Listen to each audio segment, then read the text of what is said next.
बिजली हम प्रधानमंत्री सूर्य घर योजना के थ्रू हर घर को देंगे। देखो, पहले तो लोगों को रेवड़ी बोले आप, पहले तो लोगों को अगर राशन दिए तो भी क्रिटिसाइज करें। अब हम मुफ्त बिजली देंगे, कहाँ से देंगे आप?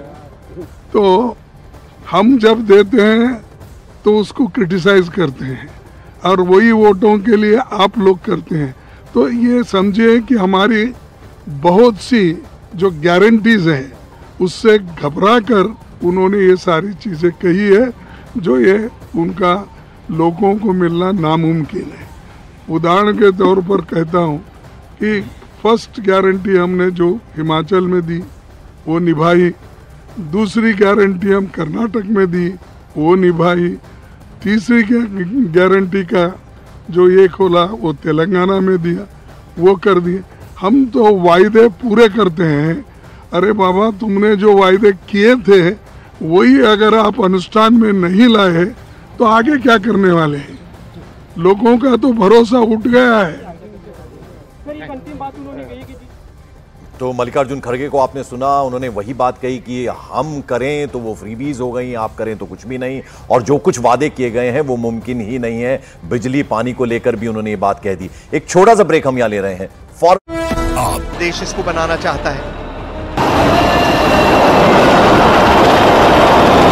हाइपरसोनिक मिसाइल एक ऐसा हथियार है जो 5 मैक की गति या इससे भी ज्यादा की स्पीड से उड़ान भरती है। 1 मैक स्पीड का मतलब है ध्वनि की स्पीड के बराबर की गति।